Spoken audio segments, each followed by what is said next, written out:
हमारे चैनल को सब्सक्राइब करना ना भूलें। यहाँ हजारों कहानियां हैं आपके लिए।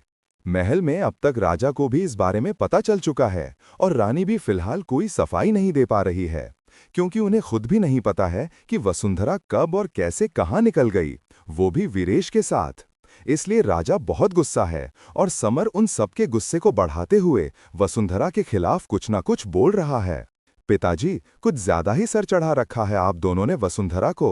आप दोनों उसे कुछ भी नहीं कहते हैं, इसीलिए वो हमेशा अपनी मनमानी करती रहती है और उसे अपनी जान की भी फिक्र नहीं है। और यहाँ हम सब उसके लिए कितना परेशान हैं। अभी युद्ध नीति बनाएं, दुश्मन से बचने के लिए, या फिर वसुंधरा को ढूंढने के लिए सैनिकों को भेजते रहें। पहले समर ज्यादातर जब भी वसुंधरा के खिलाफ कुछ ना कुछ बोलता था तो उसके माता पिता हमेशा उसे ये बोलकर चुप करा देते थे कि वो उसकी छोटी बहन है और उस पर पहले ही इतना खतरा है, तो समर को ऐसा कुछ नहीं बोलना चाहिए।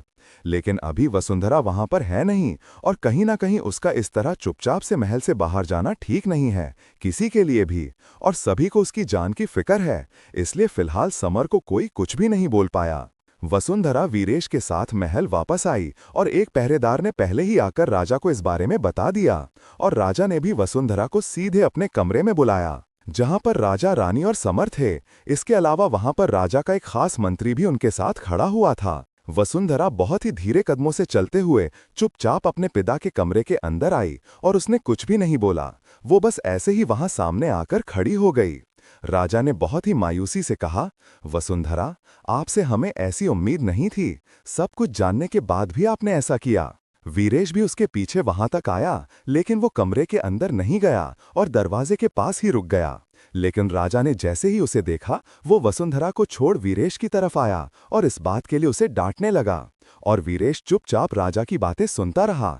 उसने पलटकर अपनी सफाई में कुछ भी नहीं कहा। लेकिन तभी वसुंधरा ने कहा कि उसने वीरेश से भी झूठ बोला था और वो बाहर जाने के लिए राजी भी नहीं था। तब उसने अकेले जाने की धमकी दी, इसलिए ही उसे उसके साथ जाना पड़ा। ये बोलकर उसने वीरेश को बचा लिया, तो वीरेश हैरानी से उसकी तरफ देखने लगा। लेकिन वसुंधरा अपनी तरफ से सच बोल रही थी और तभी उसने चंद्रिका के जंगल में वहां पर गायब हो जाने की बात भी बताई। और ये सुनकर राजा रानी बहुत परेशान हो गए।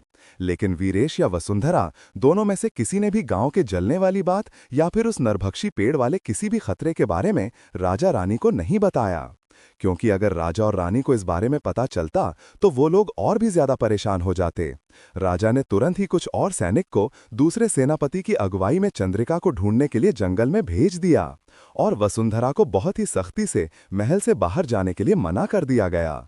दूसरी तरफ जंगल के बीचों बीच वही पहाड़ के पीछे वाली जगह, जहां पर बहुत सारे पहाड़ और पत्थर हैं, उनके बीच एकदम लड़खड़ाते हुए चंद्रिका उस आदमी के पीछे पीछे चल रही है। और वो पूरे काले कपड़े पहने हुए आदमी, यहां तक उसने अपना चेहरा भी उसी काले कपड़े से ढक रखा है। उसकी सिर्फ पीले नारंगी रंग की चमकती हुई आग जैसी आंखें नजर आ रही हैं और वो काफी तेज कदमों से आगे चल रहा है। उस काले कपड़े वाले आदमी ने कुछ देर तक चंद्रिका की तरफ घूरते हुए देखा, लेकिन वो उसे कुछ भी नहीं बोला।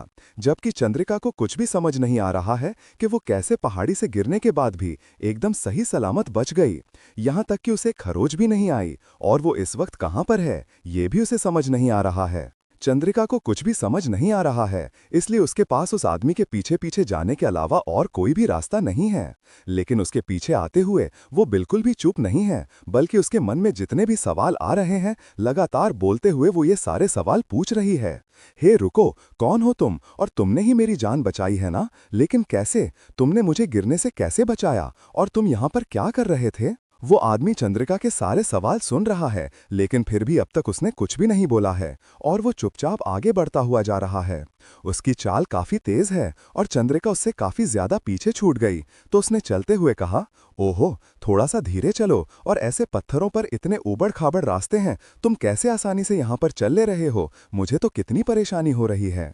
इतना बोलते हुए चंद्रिका एकदम ही उस जगह पर लड़खड़ा गई, और क्योंकि एक तिरछे नुकीले पत्थर पर उसका पैर पड़ गया, जो कि अंधेरे में उसे नजर नहीं आया। वो एकदम वहां जमीन पर गिरने ही वाली थी, तभी वो आदमी एकदम से उसके नजदीक आया और उसने चंद्रिका की कमर पर हाथ रखते हुए उसे कसकर पकड़ लिया और उसका हाथ भी एकदम कसकर पकड़ लिया। चंद्रिका लगभग आधी गिरी हुई सी हवा में लटकी है, लेकिन तभी उसे महसूस हुआ कि वो जमीन से नहीं टकराई, तो उसने अपनी आंखें खोली, जो कि पत्थर से ठोकर लगते ही गिरने के डर की वजह से उसने कसकर बंद कर ली थीं। ठीक से चलो, चलना भी नहीं आता है क्या? उस आदमी की एकदम भारी गहरी आवाज चंद्रिका के कानों में पड़ी तो वो नजर उठाकर उसकी तरफ ही देखने लगी और उसे यकीन नहीं हुआ कि वो आवाज एकदम जानी पहचानी थी। एकदम ऐसी जैसे कि वो पहले भी कई बार उसे आवाज को सुन चुकी हो। इसलिए वो बिना पल के झपकाए एकटक उसकी तरफ ही देखने लगी।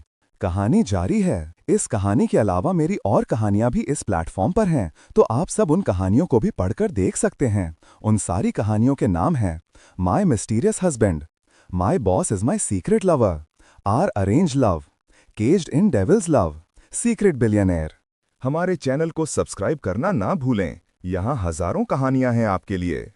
ओहो, थोड़ा सा धीरे चलो, और ऐसे पत्थरों पर इतने ऊबड़ खाबड़ रास्ते हैं, तुम कैसे आसानी से यहाँ पर चल ले रहे हो? मुझे तो कितनी परेशानी हो रही है।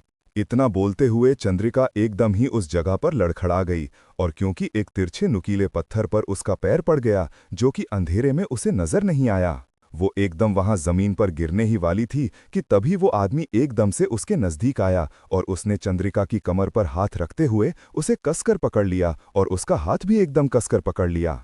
चंद्रिका लगभग आधी गिरी हुई सी हवा में लटकी है, लेकिन तभी उसे महसूस हुआ कि वो जमीन से नहीं टकराई, तो उसने अपनी आंखें खोलीं जो कि पत्थर से ठोकर लगते ही गिरने के डर की वजह से उसने कसकर बंद कर ली थीं।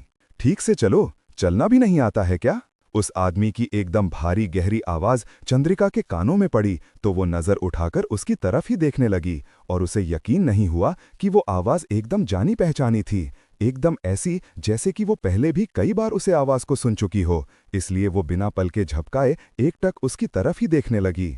उस आदमी ने चंद्रिका का हाथ पकड़ा हुआ था और उसका चेहरा इस वक्त चंद्रिका के चेहरे से बहुत ही ज्यादा नजदीक था, क्योंकि उसे पकड़ने के लिए वो भी उसके ऊपर झुका हुआ था, और उसके इतने नजदीक होने पर चंद्रिका को कुछ भी समझ नहीं आया और वो जैसे उसकी आंखों में ही खो गई।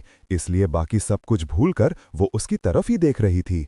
तभी उसे अपने हाथ पर उसके हाथ की छुअन महसूस हुई और कुछ उसे अजीब सा लगा, जैसे कि उस जगह पर हल्की जलन या गर्माहट कुछ और इसलिए इसका थोड़ा सा ध्यान बात और वो ये सोचने लगी कि शायद उसे भी ऐसा ही कुछ महसूस हुआ हो। चंद्रिका अभी भी उसकी बाहों में है और उसकी तरफ देखते हुए वो इतना खो गई कि वो सीधी होकर खड़ी भी नहीं हुई और उसी तरह झुके हुए ही उसकी तरफ देखकर बोली, कौन हो तुम? तुम वही हो ना जिसने पहले भी एक बार जंगल में हमारी जान बचाई थी, और आज फिर से क्या तुम हमारा पीछा करते रहते हो? चंद्रिका अब तक उन आंखों को बहुत ही अच्छी तरह से पहचान गई। आखिर वो आंखें कोई भूल भी कैसे सकता है? वो इतनी ज्यादा अलग और इतनी चमकदार थीं। उसकी आंखों में इतने करीब से देखते हुए चंद्रिका को पूरी अच्छी तरह से याद आ गया है कि ये वही आंखें हैं जिसने उसे दिन भी जंगल में उसकी मदद की थी, और आज फिर से इसलिए उसने ये सवाल किया। जानबूझकर उसकी बात बदलते हुए उस आदमी ने कहा, पहले ठीक तरह से चलना तो सीख लो, फिर जानना मैं कौन हूं। और मुझे कोई शौक नहीं है तुम्हारे या किसी के भी पीछे आने का, लेकिन तुम्हें जरूर शौक है इस तरह से मुसीबत में पड़ते रहने का। अगर मैं नहीं आता तो तुम्हें पता है अभी ये जो इतना बोल रही हो ना, बोल भी नहीं पाती, पहाड़ी से गिरकर मर चुकी होती अब तक। इतना बोलते हुए उसने एकदम ही चंद्रिका के हाथ से अपना हाथ हटा लिया और उसे सीधा खड़ा करता हुआ वहां से एक दो कदम आगे बढ़ गया। हाँ, ठीक है, हम तुम्हारे एहसानमंद हैं, आखिर तुमने हमारी जान बचाई, लेकिन इसका ये मतलब नहीं तुम हमसे इस तरह से बात करोगे। और चलना आता है हमें, लेकिन यहाँ की जमीन ही इतनी ज्यादा ऊंची नीची है और ये कितने सारे नुकीले पत्थर हैं, और हमें ऐसी जगह पर चलने की आदत नहीं है। हम तो राजमहल। फिर इतना बोलते हुए वो चुप हो गई जब उसे सामने खड़े उस आदमी की नजर अपने ऊपर महसूस हुई, क्योंकि वो अपनी जगह पर रुका हुआ पीछे मुड़कर उसकी तरफ ही देखने लगा था।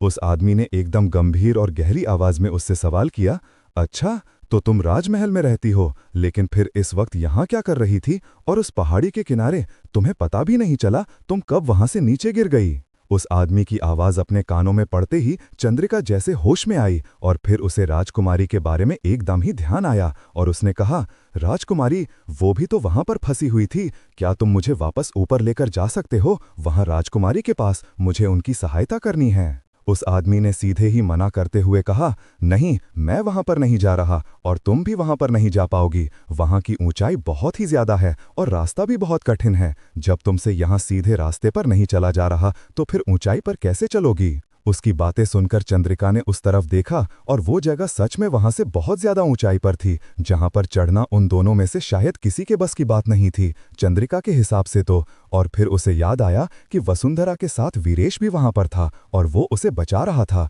जब वो पहाड़ी से नीचे गिरी तो उसे लगा राजकुमारी को वीरेश ने बचा लिया होगा।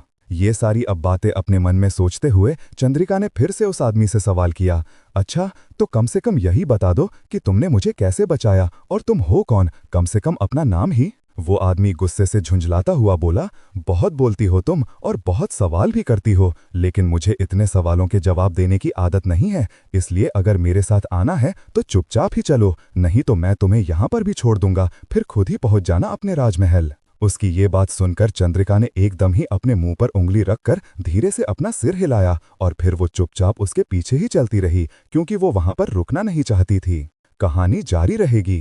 कौन है वो आदमी? शायद अब तक तो आप लोगों को समझ आ गया होगा, लेकिन वो चंद्रिका की मदद क्यों कर रहा है? क्या वसुंधरा तक पहुंचाने के लिए या फिर कोई और मकसद है उसका? इस कहानी के अलावा मेरी और कहानियां भी इस प्लेटफॉर्म पर हैं, तो आप सब उन कहानियों को भी पढ़कर देख सकते हैं। उन सारी कहानियों के नाम हैं my mysterious husband, my boss is my secret lover, or arranged love, caged in devil's love, secret billionaire,